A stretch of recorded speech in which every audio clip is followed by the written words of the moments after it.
All right, shalom, shalom. First and foremost, I want to give all praises, glory, and honor unto Yahweh, Ba'ashem, Yahweh Shai, Ba'ashem, Kodash Rakar. Double honors to the apostles and elders of Great Millstone who rule well. Peace, love, salutation to the elect 144 First Fruit. This is Brother Kashakwala from the GMS Atlanta Church coming back to you with another lesson. And I'm going to name this lesson, Why Did Joseph go back to Nazareth? Or flee into Nazareth? Okay, because this topic kind of generated. I did a little study on it for like a week or so, a little time back, but it just got my thoughts just got rekindled after watching this lesson. That It's a quick hitter that Elder Pashai down in the DC camp did. Shalom, Elder, and it was beautiful. It was a beautiful lesson because he was speaking on the census that that was um that was given out, you know what I'm saying, during the time of if I'm not mistaken, during the time of Caesar Augustus. Um, and he went into Luke 2, and Luke 2 talks about the governor of Syria, Cyrenius. All right, and so I went to the list of governors during the time of the Roman Empire, and that Cyrenius that's spoken of in Luke 2:2 would be right around here. So Gasius Sentius Saturninus. As a matter of fact, I'm just gonna go ahead and get that scripture real quick.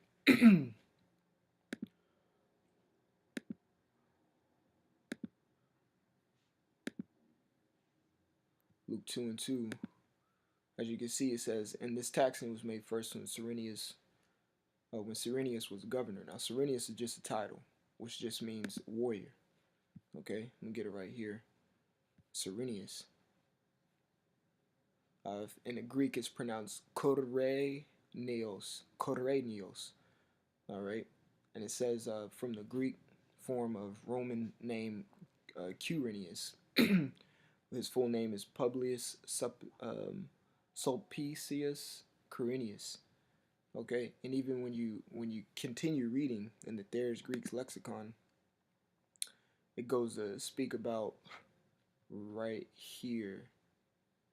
It says, "For in the last years of Herod the Great, not Quirinius, but Sentius Saturninus was the governor of Syria." But that's for another topic, you know. That's for a later topic, you know. But it just sparked interest again because I remember doing a study on this man right here, Publius Quintilius Varus. Okay, Publius Quintilius Varus. This cat right here, man. All right. So without further ado, we're gonna get into the scriptures, and I'm gonna be jumping down in the chapter just to get to the point at hand. And I strongly advise brothers to go watch this video that the elder did. It will make you want to research this. It will make you want to know what was going on during that time. This was a beautiful quick hit lesson right here. All right. So this is Matthew chapter 2, verse 1. It says, "Now when Yahushua was born in Bethlehem of Judea, in the days of Herod the king, behold, there came wise men from the east to Jerusalem." So now that establishes the point right there of the name of the title of this video. Why did Joseph go to Nazareth? Okay, and then the two main big parts of it, of course, is this is how the Lord's, that's how you know the Most High is a bad man. Like how he sets things up. Okay, and that's how you know. I'm gonna get a quick scripture. Salat. I'm going off topic. It's just a spirit. A real quick scripture. This is Proverbs chapter 16:1. It says, "The preparations of the heart in man and the answer of the tongue is from the Lord." So the preparations of the heart in man. So that when you look at that word preparations, it goes, it means arrangements, plans, or preparation. Okay, so the arrangement, whatever arrangement that conjures up in your head or comes to, to light, it wasn't you. It was the Lord who did that. Everything you think, everything you speak, what I'm doing right now, I'm being controlled by Yahweh Shem Shai. Okay? Because you have to think it in order to have an answer of the tongue. Okay? So the way he set this up, he put the arrangements in the mind of Joseph to do what he did. Okay? So this is Matthew chapter 2, verse 1. Again, now when Yahushua was born in Bethlehem of Judea, we know Yahushua was born in Bethlehem, okay, in the days of King of Herod the king. So now we know Herod was the ruler at that time. Obviously, during more so during this time, uh, we back in Luke 2, it was Augustus, okay, but right, Herod was the king of Judea at the time. When you do a research on Herod, I got him right here. Matter of fact, I'm gonna go back. He was an Edomite, proven right here. Facts. When you tell people to Google it, well, I Googled it. This is Herod the Great, born in Edom. Okay? He just kept so-called tried to keep the ways of a Jew. But he was born in Edom. He was an Edomite. Simple as that. Okay? Simple as that. Okay? And he reigned in Judea from about 37 to 4 BC. All right?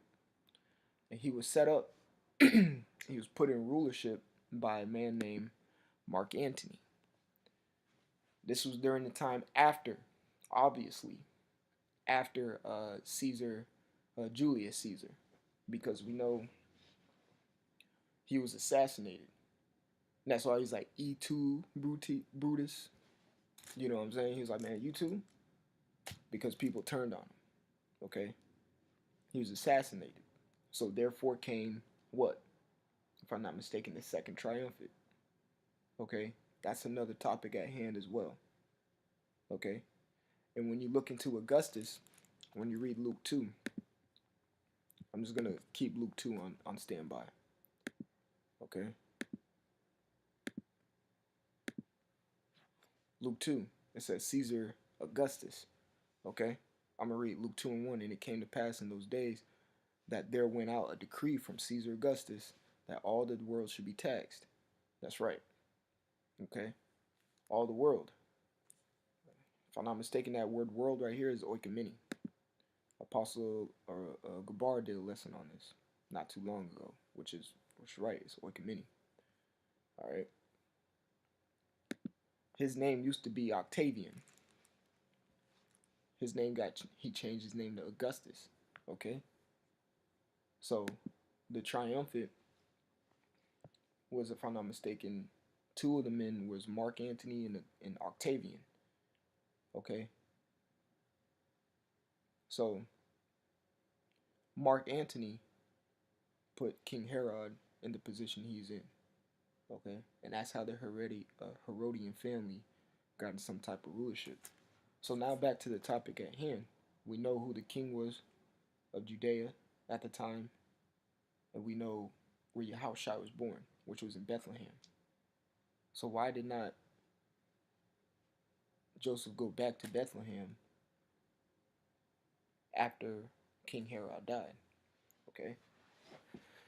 So we know when we read down in Matthew 2 that this wicked king right here, this Edomite, put out a decree saying to kill um, uh, uh, the children, if I'm not mistaken, like 2 years old or whatnot. Okay, the male children, the young children, 2 years old. You know, so that's why the angel of the Lord came and told Joseph, "Get the hell up out of here." Okay, so he fled into Egypt. So we know that. Okay, all right. So when things start happening to Jake, they like to go into uproar. Okay, So that's when you got to do your history. When this was happening, Jake was revolting because those Roman soldiers were coming in killing. So they were revolting. It that's what was happening. Okay, they were revolting. Okay, so we're gonna jump down to Matthew 2:19. Okay, it says, "But when Herod was dead, behold, an angel of the Lord appeareth in a dream to Joseph in Egypt, saying, Arise and take the young child Yahushai and his mother Mary, and go into the land of Israel, for they are dead which sought the young child's life." So King Herod has gone, passed away, but doesn't mean that stopped the Herodian line to continue rulership in Judea. Okay, because when you do your research, okay, when you do your research, his successors were of his children. So Herod Archelaus, or if I'm not mistaken, I got my scriptures right here. It says Archelaus, and Herod Antipas.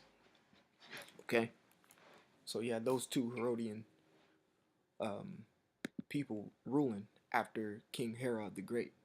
Okay, so it says, saying, Arise and take the young child Yahushai and his mother Mary, and go into the land of Israel, for they are dead which sought the young child's life. And he arose and took the young child and his mother, and came into the land of Israel. But when he heard that um, Archelaus did reign in Judea in the room of his father Herod, he was afraid to go thither. Okay? Notwithstanding, being warned of the Most High in a dream, he turned aside into the parts of Galilee. Okay? So why did he not go back to Bethlehem? Okay? All right? Instead, he went into, let's keep reading. And he came and dwelt in the city called Nazareth, that it might be fulfilled which was spoken by the prophets, he should be called a Nazarene. So there you go. There you go again, man. That shows you that the Lord, it's all the preparation in the heart of man. Okay? The Lord controls that. He did not go off because he still went into Israel, the entire land, but it was set up in provinces when you do your research. And at the time, Archelaus was in the province of Judea, which, if I'm not mistaken, where Bethlehem would be. So he didn't go in there. But why did he not do that? It wasn't just because Herod Archelaus or Archelaus was ruling there. There was something else. So that's when you get to that man, Publius Quintilius Varus, who was a Syrian governor at the time under Herod the Great. When you look at Herod the Great, he died in Jericho at 4 BC. Okay, he started his run as a Assyrian governor at 4 BC. Okay, so we're gonna go see right here. It says in 8-7 BC, Varus, governor province of Africa, later went to govern Syria from 7-6 BC until 4 BC. So he came in during the ashes of King Herod the Great. And you remember, King Herod was killing babies, so Jake was revolting.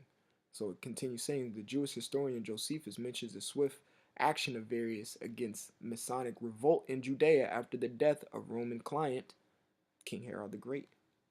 Why were they revolting? Because King Herod was killing the children when you read in Matthew 2. And so it reads here, this is why I have it highlighted. After occupying Jerusalem, he crucified 2,000 Jewish rebels and may have thus been one of the prime objects of popular anti-Roman sentiment in Judea. Josephus, who made every effort to reconcile the Jewish people to Roman rule, felt it necessary to point out how lenient this judicial massacre had been, or whatever. But why did not Joseph go back into Judea? Why did he not go into Judea? Because this dude right here was crucifying the Israelites, and there was a big revolt going on in that area. So he was like, I'm not going over there. Why would I go over there? So he went to Nazareth, and that's why I mentioned Herod Antipas, because he was ruler over there in the parts of Galilee, and he was ruling over Nazareth, and that wasn't going on. Not saying that, oh, this Herod's better, but what was going over in the other province, Jews were getting slaughtered. So he wasn't going to take Yahushua and his wife Mary into that area. That's the reason why Joseph did not flee in or go back to Bethlehem. He went to Nazareth, and on top of that, like it says, he fulfilled the prophecy of what the prophets were speaking. So that goes to show you that the preparation in a man's heart comes from the Lord, man. You know, and that goes to show you in history why Joseph did not go back to Bethlehem. It would have been stupid if he would have. Oh yeah, let me just go back in here where all mayhem's taking place. That wouldn't be right. Okay. So this man Publius Quintilius Quinctilius Varus was crucifying Jewish, or not Jewish, the Jews, the Israelites, because King Herod was killing their children, man, and he put an end to that revolt. That's why, again, Joseph did not go back to Judea, but he went to the parts of Galilee and to the city of Nazareth. That's the reason why Joseph went there. Okay? Just hope this was edifying to you, Akim. And this was just a quick touch on it. You can go even deeper. You can go into all the decrees that were going out, and watch this video, because this goes along with it too, because this goes into this brother Elder Pashai was going into the census, and he was going into the taxing. Okay, and this is another reason why it was in a revolt too, because in the law you ain't supposed to count the people, so the Jews were getting upset with that. Okay, so I want to give all glory, honor, and praises to Yahweh by Hashem, Yahweh Shai. Double honors to the apostles and elders of Great Millstone who rule well. Peace, love, salutation to the elect 144 first fruit. Hey, keep pushing, keep fighting. We at the end of this thing. All right, shalom.